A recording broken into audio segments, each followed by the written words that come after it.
A fondo. Muy bien. El ex embajador de los Estados Unidos, Manuel Rocha, se declaró culpable de espiar para el régimen castrista. Sin embargo, el acuerdo con la Fiscalía lo exonera de la mayoría de los delitos. Ya veremos cuáles exactamente aceptó y cuáles la Fiscalía ha decidido no encausarlo por ello. Otra cosa, según los documentos de la Corte, Rocha, de 73 años, quien fuera arrestado el 1 de diciembre pasado, estaría trabajando para Cuba desde la década del 70 y llegó a ser el director de Asuntos Interamericanos del Consejo de Seguridad Nacional y asesor del jefe del Comando Sur. Trataremos de entender lo que está sucediendo, pero primero, muy buenas noches y bienvenidos a Fondo.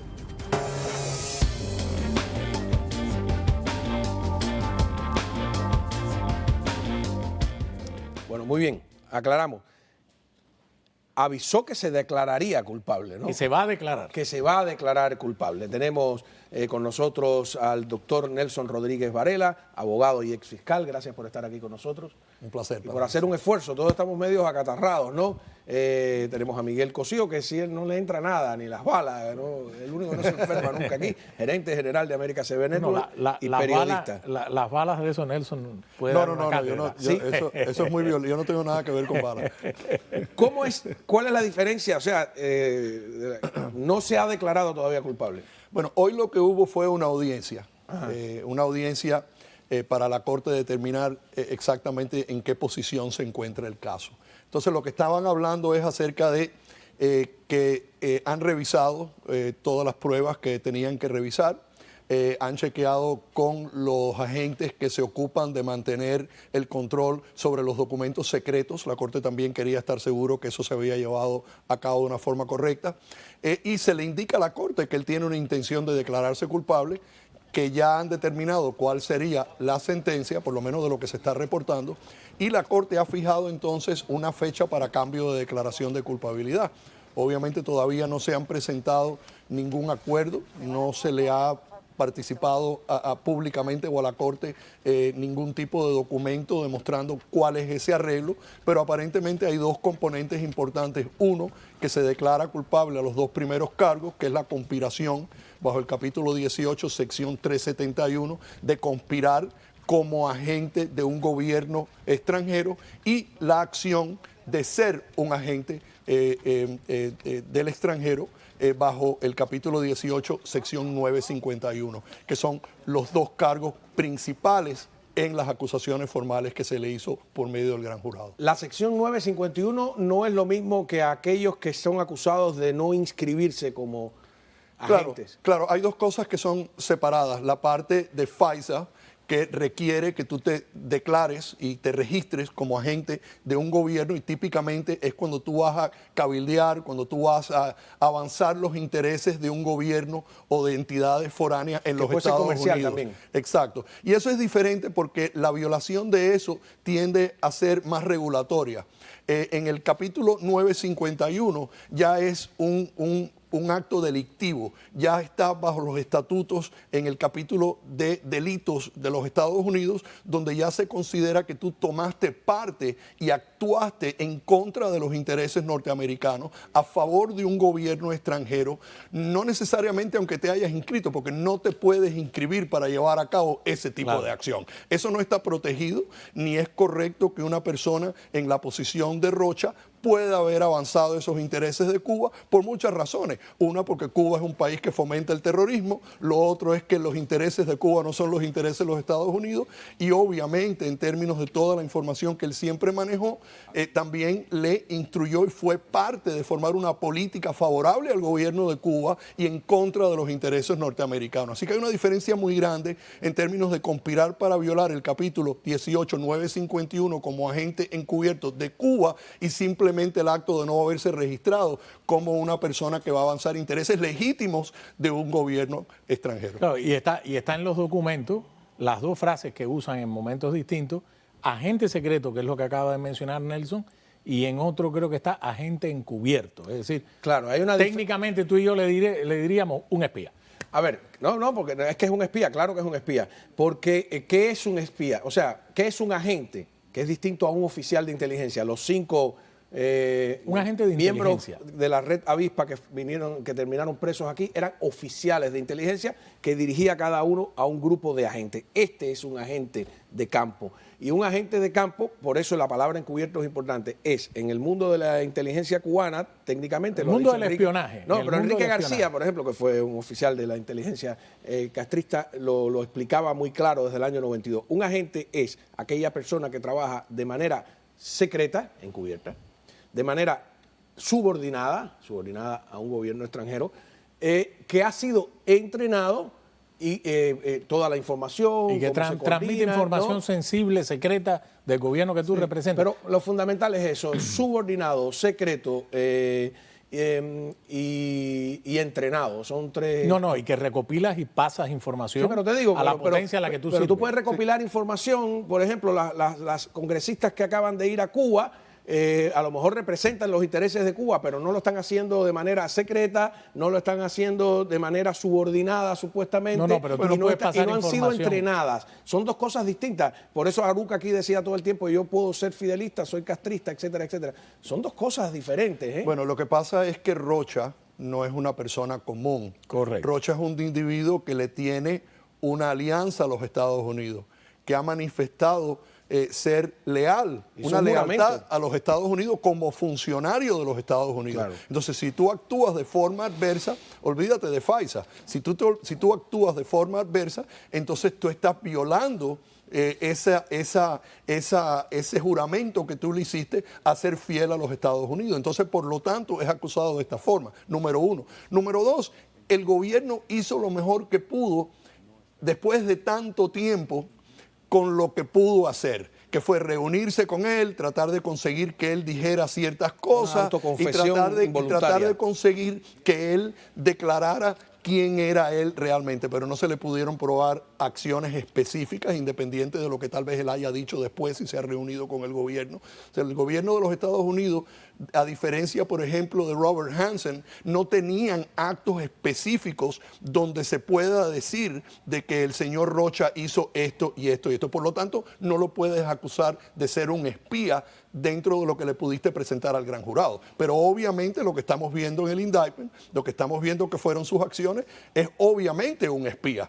Lo que pasa es que una cosa es poder determinar eso basado en lo que estamos leyendo y lo otro es que tú lo puedas probar dentro de los parámetros específicos de los requisitos de probar un acto de espionaje en una corte federal. Ahí yo tengo unos cuantos puntos que creo que conversamos. Pero es peligroso porque llegó a ser director de Asuntos Interamericanos del Consejo de Seguridad Nacional, asesor del jefe del Comando Sur. No, pero ya él no estaba en el gobierno. En ese cargo él no estaba en el gobierno. Pero fue asesor del jefe del Comando Sur. No. Él era contratista. Él sale del gobierno de los Estados Unidos en el 2000, finales del 2002, principios del 2003. Y cuando él presta una asesoría como consultor al Comando Sur, que es del 2007 al 2012, él no es un funcionario. Pero igual es un espía del gobierno cubano. Sin duda. Pero yo, o sea, no está aconsejando. Yo aquí tengo varios puntos que he conversado con Nelson y es el siguiente. Mira, nosotros estamos ante un caso, creo yo, de un quid pro quo entre el señor Rocha, que tiene 73 años y seguramente va a querer volver a ver a su familia en algún momento de la vida que le reste, en prisión, y lo que ha podido o podrá eventualmente obtener el gobierno de los Estados Unidos. El gobierno de los Estados Unidos lo que quiere ahora es tres cosas fundamentales, en el caso Rocha. Uno, naturalmente información. ¿Cuándo empezaste cuando terminaste tu carrera en Yale? ¿Te fuiste a un viaje a Chile? ¿Cuándo fuiste reclutado? ¿Cómo fuiste reclutado? ¿Quiénes fueron tus contactos? Es una larga lista de cosas en casi 40 años. Eso es lo primero que quiere el gobierno. Lo segundo que quiere el gobierno es poder hacer lo que se llama en el campo de la inteligencia una evaluación de daños.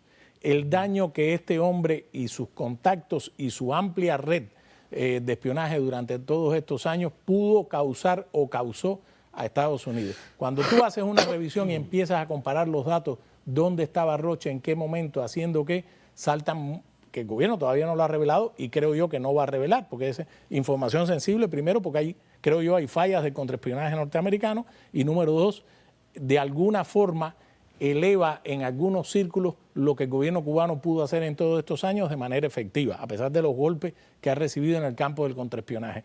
Entonces, el quid pro quo de la evaluación para Estados Unidos ahora es importante, porque yo creo que Rocha ya no le queda mucho en el sentido de cuánto puede dar o no, y al gobierno de Estados Unidos sí le interesa. Ahora, una de las cosas que a mí me ha sorprendido, y conversaba con Nelson antes de comenzar el programa, es por qué tanta rapidez. Es decir, este hombre fue... lo capturaron el 1 de diciembre. El 1 de diciembre, y estamos ¿a qué día hoy? Pero fíjate, el 12 de diciembre en esta misma mesa, tú pronosticaste que no iba a ir a juicio y que iba a llegar a un acuerdo. Correcto. No sé si tenemos el video para recordarlo. A ver, adelante. Mi impresión, y lo que te decía que he podido averiguar y hablar con varias fuentes, es que quizás lo que se está trabajando es en un acuerdo de culpabilidad. Es decir, que el señor Manuel Rocha pueda reconocer, si no todos, algunos de los cargos que se le imputan y empezar a colaborar. Lo hemos visto anteriormente en muchos otros casos, incluso en el caso de Ana Belén Monte. Muy bien. Bueno, tú hiciste un pronóstico, yo no me voy a atrever a hacer otro, a ver si el doctor está de acuerdo conmigo. No va a cumplir más entre 5 y 7 años. Ahí esa parte se la voy a dejar a Nelson y te voy a decir por qué. Te digo yo, según la experiencia que he visto con otros casos, no sé qué piensa el doctor. Y lo que pasa es que la Corte no va a analizar, imponer una sentencia en este caso sin considerar los cargos a los cuales él se está declarando culpable. Y los cargos a los cuales él se está declarando culpable, y lo hemos visto, agentes de otros gobiernos, y los hemos visto con otras personas, y he analizado las pautas de sentencia, que es como la Corte establece cuál va a ser la sentencia en un caso federal. Las pautas de sentencia van a generar un rango de sentencia hasta unos 46 meses aproximadamente, tal vez un poco más. Entonces eso establece el rango. Ahora bien, independiente de lo que hayan acordado ellos, la Corte puede analizar e imponer una sentencia justa. Una sentencia justa se consideran unos ciertos factores que están en el capítulo 18 también, 35, 53A, donde tú haces un análisis de cuál es una sentencia apropiada en este caso para cumplir con los objetivos de la sentencia federal en este caso en particular. O sea, independiente de lo que ellos hayan acordado, claro, ella puede sentenciar hasta los 10 años. Entonces, ¿qué es lo que van a considerar? Los daños que este señor pueda haber causado, la violación de la confianza que este señor cometió a través de tantos años. Los secretos que pasó a Cuba. Los secretos que pasó, el tiempo que estuvo activo haciendo estas cosas. Este juez va a tener en sus manos la habilidad de imponer una sentencia justa, independiente de si lo acusaron de espionaje o no, de sentenciarlo por lo que él hizo. Así que el señor Rocha se declarará culpable, le harán a la Corte hasta cierto punto una recomendación, que es todo lo que pueden hacer, y la Corte entonces tomará en cuenta todo este asunto. El acuerdo no es lo que es. El acuerdo es aspiracional. El acuerdo es, mire juez, él se está declarando culpable a 2 cargos, y ahí es donde único la Corte está restringida de dónde puede sentenciar, porque no puede exceder el máximo de esos 2 cargos a los cuales se declara culpable. 10 años.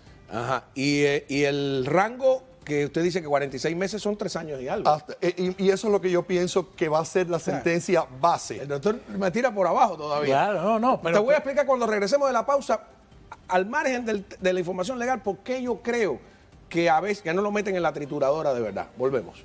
Bueno, muy bien, estamos aquí hablando con el doctor Nelson Rodríguez Varela y con Miguel Cosío sobre la voluntad de declararse culpable por parte de este embajador que resultó ser un espía encastrista.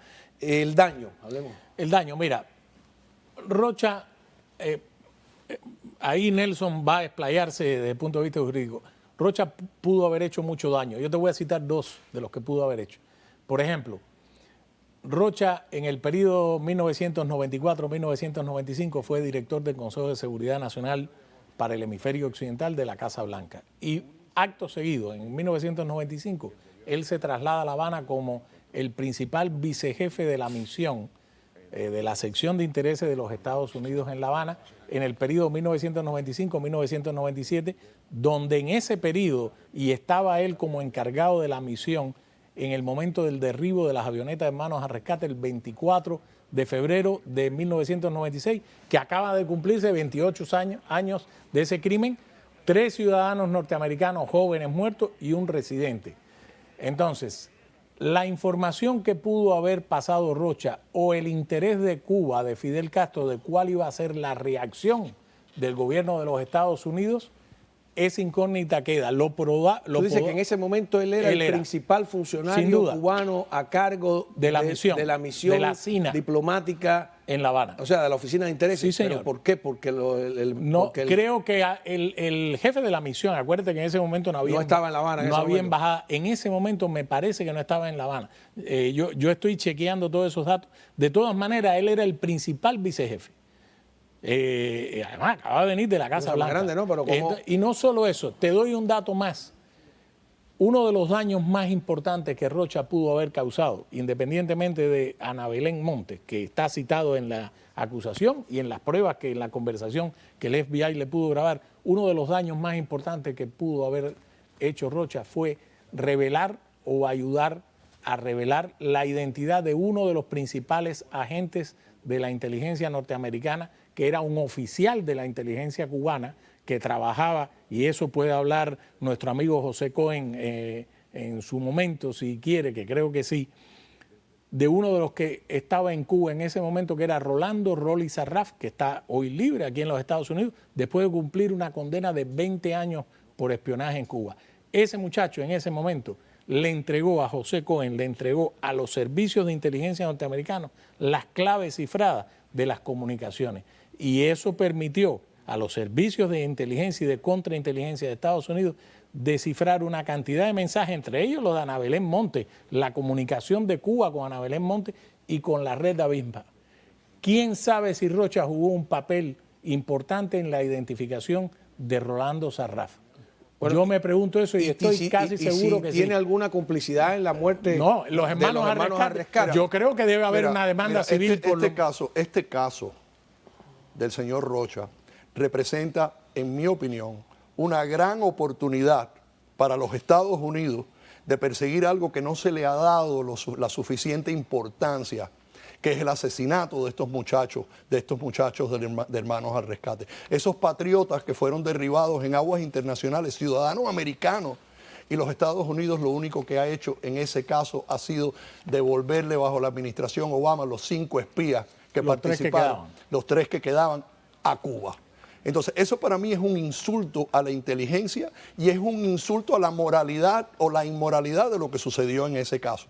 Este señor Rocha, si los fiscales lo aprietan como debía de haber sido, yo no voy a decir que no lo hicieron, si ellos están conversando, a lo mejor sí lo hicieron, tiene información, potencialmente tiene información que sería necesaria para que el gobierno de los Estados Unidos pudiera radicar acusaciones formales contra Raúl Castro. Contra Raúl Castro y contra todos los demás que tuvieron que ver con el derribo de esas avionetas.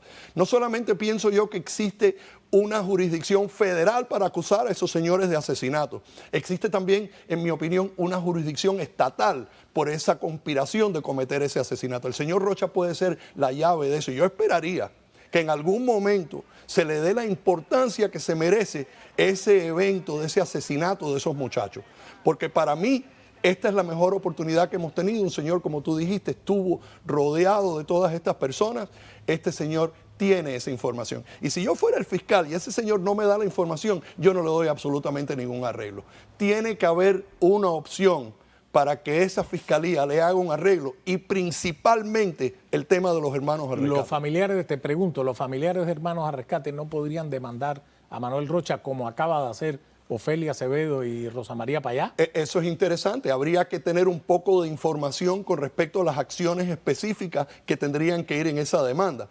Pero yo considero que el gobierno de los Estados Unidos, quien tiene la habilidad y tiene la forma de accesar esa información como parte de un acuerdo que se le está haciendo a este señor, tienen que presionarlo porque ese tema se tiene que resolver.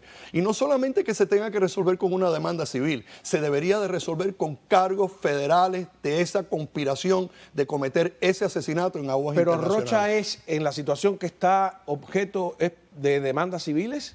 Por ejemplo, bueno, está sujeto a demandas civiles, ha sido demandado. Pero ha traspasado todas sus propiedades. Una demanda civil busca compensación monetaria. Ha traspasado todas sus propiedades a la mujer. Mira, para mí él hace eso. Para mí él hace eso para tratar de proteger esas propiedades. Yo no sé si hay un acuerdo con el gobierno o no lo hay, pero ¿por qué no deja esas propiedades tranquilas como están? ¿Cuál es el miedo de Rocha que requiere que se transfiera eso? Él tiene miedo de las demandas porque él sabe que puede ser demandado. Aquí lo único que hay que hacer es que el gobierno de los Estados Unidos reciba la presión necesaria del exilio de todos nosotros, porque esto es algo que todavía no se ha cerrado. ¿Qué tú crees? ¿Que el caso se cierra porque se haya demandado a Cuba y hayan tenido que pagar una cantidad de dinero? Esto no debería ser acerca de dinero. Esto debería ser basado en el principio de esta situación, que los Estados Unidos tienen que pararse al lado de esos patriotas y en contra de todas estas marañas, alimañas, que hasta siempre ha dominado, especialmente en las administraciones demócratas, siempre ha sido lo que ha predominado. ¿Cuál es el miedo de encauzar a los Castro con esta situación? Fíjate, hoy es el cumpleaños de Payá. Hoy es el año febrero bisiesto, ¿no? 29. Más adelante yo voy a explicar cuál sería la relación entre Rocha y la muerte de Payá, que es lo que justifica la demanda civil que presentaron hoy los abogados de la familia. Pero eso lo voy a decir más adelante. Mira, Juan Manuel, ahora que apuntas ese dato, una de las grandes fallas, en los años 2009 y 2010, un oficial de contrainteligencia, un agente de contrainteligencia del Departamento de Estado, identificó hace más de 12 años a Manuel Rocha como un posible espía, un agente secreto de La Habana. Antes de retirarse, ese señor se llama Robert Booth. Ese señor le entregó a las autoridades, le entregó a sus jefes en el Departamento de Estado, y él dice que quizás también eso haya trascendido al Buró Federal de Investigaciones, el nombre de Rocha, y le entregó. El nombre de Rocha estaba en una lista de posibles 4 agentes del gobierno cubano, en una lista corta. Pero el nombre de ese señor ha sido publicado, Robert Booth. ¿Cómo pasó tanto tiempo? Ahora que Nelson estaba hablando del tema de la justicia que hay que hacer sobre el tema de manos a rescate, o lo que tú mencionabas de la demanda de Ofelia Acevedo y Rosa María Payá. Es decir, ¿dónde queda eso en este momento? ¿En un acuerdo entre la Fiscalía y la defensa de Rocha, la señora Jacqueline Arango? Bueno, la Fiscalía tiene una obligación con el pueblo de los Estados Unidos. Y estos muchachos eran parte del pueblo de los Estados Unidos. Y si se comete este asesinato en aguas internacionales y el gobierno tiene información que puede ser utilizada para lograr ese encauzamiento, lo deben de hacer. Y de presentar si este hombre tiene información frente al gran jurado o identificar personas que tuvieron que ver con ese asunto, que ahora se descubren, aunque hayan sido ignorada la información en aquellos tiempos por las razones convenientes que fueran, ahora es el momento de saldar esa cuenta. Y yo creo que esa es la obligación del gobierno. Bueno, habrá que ver. Aquí, ¿qué pasa? ¿Cuándo es la...? El 12 de abril. Es la siguiente audiencia, que es la audiencia donde él debe declararse culpable. Lo interesante que tiene esto es que Cuba se va a quedar con las ganas de saber qué ha dicho o no Rocha, porque al no haber juicio y el FBI no tener que poner sobre la mesa ningún tipo de pruebas, pues lo que él habló o no habló, tendrían que tener un espía en la cárcel, ¿no? A lo mejor lo tienen. Y Cuba... Y eso los vuelve un poco locos, los deja ciegas. Sí, claro. Pero tú sabes, estamos como un poco tarde a la fiesta. Ah, no, por favor. ¿Verdad? Porque ahora el daño ya está hecho. O sea, ahora tenemos que ver exactamente cuáles han sido los daños que ha causado este señor. Pero hay ciertas cosas que a nosotros nos importa aquí. Y a nosotros nos importa el tema de Cuba. Y a nosotros nos importa la libertad de Cuba. Y parte de la libertad de Cuba es que esto no quede impune. Estas acciones que se llevaron a cabo, basado en informaciones, basado en obstrucciones, basado en dejar información que era importante de accionarla en ese momento, debe de saldarse hoy. Y yo esperaría que si eso no está ocurriendo y la Corte va a sentenciar a Rocha, que la Corte tome en consideración todas esas cosas y que sentencie a Rocha como debe de ser. Que lo sentencie no solamente basado en los puntos que demuestra esto, sino en el resto de las informaciones que debieran de tomarse en cuenta para que existiera una sentencia justa. Este no es un hombre que participó en un crimen un día o un crimen común. Esto no es un crimen común. Esto se trata de un problema grande, de uno de los daños más grandes que se le haya hecho a este país y a Cuba. Oye, Kendall Myers, de los esposos Myers, que en el año 2009 fue arrestado junto con su mujer, ambos trabajando en el Departamento de Estado. Uno había estado en la unidad de análisis, en la división de análisis de inteligencia del Departamento de Estado. Kendall Myers fue sentenciado a cadena perpetua. Sí, pero aquí no va a ser así. Y su mujer a 81 meses, que son 7 años y pico. Les había prometido una regla no escrita, no sé cómo logran hacerlo en el sistema judicial, alguna interferencia habrá. Muchas veces lo que dije, ¿por qué no los meten en la moledora de carne? Para evitar que del otro lado le cojan a alguien, lo acusen de espionaje, sea espía o no de verdad, y entonces le echen una misma cantidad de años, forzar entonces un intercambio. Claro, al no ser cubano, no pasaría como los 5. Él tiene ese problema, que no es cubano. Fíjate que con Ana Belén Monte no forzaron de hecho, ahora es que están reconociendo. Ana Belén Monte, 22 años. No. Robert Hansen murió en la cárcel. Aldrich Amis, ahí está. Sí, pero Fajet estuvo preso 2 días. ¿Sabes lo que pasa? Que perciben que estas administraciones de los Estados Unidos son débiles y que tú puedes agarrarle a alguien fuera de los Estados Unidos, tú puedes secuestrar a una persona con el propósito de canjearlo por alguien aquí. Y mientras esta administración siga haciendo lo que hace, de canjear personas por personas de esta forma, mira lo que hicieron con Víctor Butt, lo que hicieron con un montón de personas, sin razón de ser, lo continúan haciendo en Venezuela. Con los narcosobrinos, con todo eso. ¿Qué tú crees que es lo que piensan nuestros enemigos por ahí? Bueno, vamos a una pausa.